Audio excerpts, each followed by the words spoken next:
Hi friends, வணக்கம். Welcome back to Srinivasam சமையல். இன்னைக்கு ஸ்ரீனிவாசம் சமையல்ல பூண்டு பொடி எப்படி செய்யறதுன்னு பார்க்கலாம். இந்த பூண்டு பொடி வந்து இது இருந்தா போதும். இட்லி, தோசை, சாதத்து கூட சாப்பிட்றதுக்கு ஒரு சூப்பரான சைட் டிஷ் அப்படின்னு சொல்லலாம். பேச்சுலர்ஸ்க்கு ரொம்ப ரொம்ப பிரயோஜனமான ஒரு ரெசிபி இது. இது வந்து ஒரு தடவை நீங்கள் செஞ்சு வச்சுக்கிட்டீங்கன்னா ஒரு 15 நாள் வரைக்கும் ஸ்டோர் பண்ணிக்க முடியும். ரொம்ப ரொம்ப டேஸ்டாக இருக்கும். வேற எந்த சைட் டிஷ்ஷுமே தேவை இருக்காது. வாங்க பூண்டு பொடி எப்படி செய்யலான்னு பார்க்கலாம். அதுக்கு பெரிய பல்லு பூண்டு இந்த மாதிரி எடுத்து உரிச்சு வச்சுக்கோங்க. இது வந்து ஒரு 15 பூண்டு வரைக்கும் நான் எடுத்திருக்கிறேன் இன்னைக்கு. அதாவது பெரிய பூண்டுல 2 பூண்டு எடுத்துக்கோங்க, சரியா இருக்கும். அது கூடவேவும் காரத்துக்கு தகுந்த மாதிரி சிகப்பு மிளகாய் எடுத்துக்கோங்க. நான் ஒரு 15 மிளகாய் எடுத்திருக்கிறேன். அது கூடவேவும் வாசனைக்காக காயம் 1 டேபிள் ஸ்பூன் அளவுக்கு கொத்தமல்லி விதை எடுத்துக்கோங்க. அதுக்கப்புறமா அது கூடவேவும் ஒரு 1/4 கப் அளவுக்கு உருட்டு உளுந்தம்பருப்பு வந்து எடுத்துக்கோங்க. இதுவும் நம்ம கூட சேர்த்து அரைக்கணும். உளுந்தம்பருப்பு எடுத்துக்கோங்க. இப்போ இது கூடவேவும் ஒரு பெரிய துண்டு தேங்காய் இந்த மாதிரி சின்ன சின்னதா வெட்டி வச்சுக்கோங்க. அதாவது உளுந்தம்பருப்புல 1/4 அளவு இருக்கிற மாதிரி பார்த்துக்கோங்க. தேங்காய் ஒரு கொத்து கருவேப்பிலை வாசனைக்காக 1 டேபிள் ஸ்பூன் வந்து கல்லுப்பு உங்களுடைய டேஸ்ட்டுக்கு தகுந்த மாதிரி சேர்த்துக்கோங்க.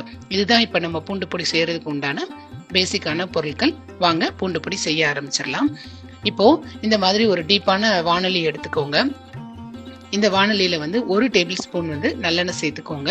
நம்ம பூண்டு பொடி வந்து நல்லெண்ணெயில தான் செய்யணும். இப்போ இது கூடவேவும் உளுந்தம்பருப்பை வந்து போட்டுக்கோங்க.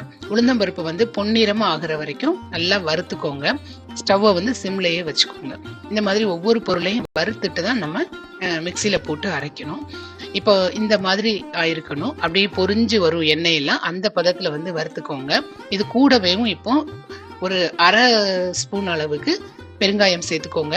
இந்த மாதிரி காயத்தை நம்ம சேர்த்து வறுக்கிறதுனால ரொம்ப வாசனையா இருக்கும் பொடி.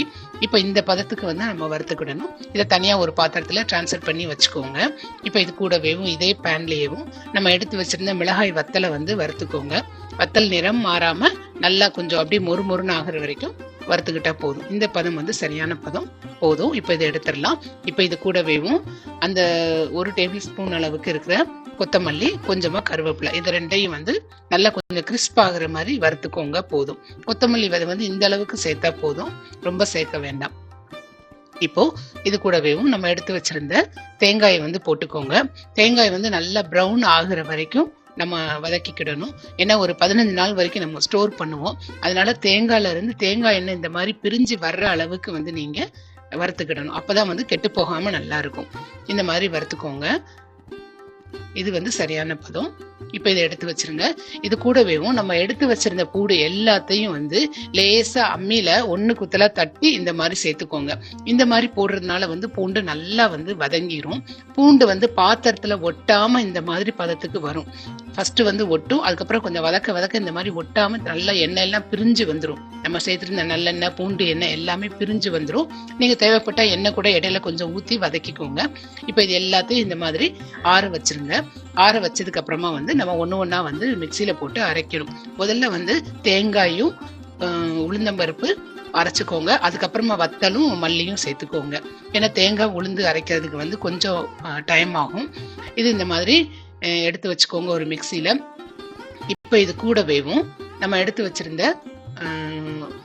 ஒரு சின்ன துண்டு வந்து புளி சேர்த்துக்கோங்க. நம்ம எடுத்து வச்சிருந்த உப்பையும் வந்து சேர்த்துக்கோங்க. புளி சேர்க்கறதுனால வந்து கொஞ்சம் நல்லா டேஸ்டா இருக்கும் பூண்டு பொடி. இப்ப இந்த பதத்துக்கு அரைச்சுக்கிடணும். அதாவது ரொம்ப மையா அரைக்க கூடாது, கொரகொரப்பா அரைச்சுக்கோங்க. இது அரைச்சதுக்கு அப்புறமா வத்தலையும் மல்லியையும் சேர்த்து அரைக்கணும். இப்ப இது ரெண்டையும் வந்து போட்டுக்கோங்க. இந்த பொடி வந்து கொஞ்சம் கொரகொரப்பா தான் இருக்கணும். நம்ம மையா அரைச்சிடக்கூடாது. இந்த பதத்துக்கு அரைச்சுக்கோங்க. இப்ப கடைசியில வந்துதான் நம்ம வறுத்து வச்சிருந்த பூண்டை சேர்த்துக்கிடணும்.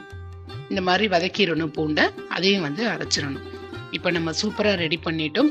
மணக்க பூண்டு பொடி.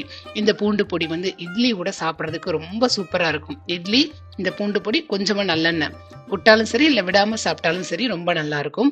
அதே மாதிரி சாதத்து கூடயும் கலந்து சாப்பிட்றதுக்கு ரொம்ப சூப்பரா இருக்கும். தோசை கூட மேல அப்படியும் போட்டு பூண்டு தோசை மாதிரியும் சாப்பிடலாம். இது வந்து பேச்சுலர்ஸ்க்கு ரொம்ப ரொம்ப பிரயோஜனமான ஒரு ரெசிபி. நீங்க 15 டேஸ் வரைக்கும் இதை ஸ்டோர் பண்ணி வச்சுக்கலாம். ரொம்ப மனமா இருக்கும். சாதத்து கூடயும் சாப்பிட்றதுக்கு ரொம்ப நல்லா இருக்கும்.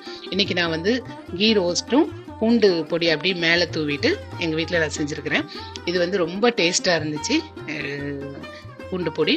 கண்டிப்பா இந்த ரெசிபியை நீங்க ட்ரை பண்ணுங்க. மறக்காம உங்க ஃப்ரெண்ட்ஸ்க்கும் ரிலேட்டிவ்ஸ்க்கும் ஷேர் பண்ணிக்கோங்க. இதை பார்க்குற எல்லா பேச்சுலர்ஸுமே இதை ட்ரை பண்ணி பாருங்க, ரொம்ப நல்லா இருக்கும்.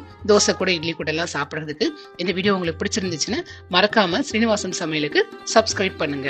தினம்தோறும் திருமண விருந்து உங்கள் ஸ்ரீனிவாசன் சமையலில். தேங்க்யூ.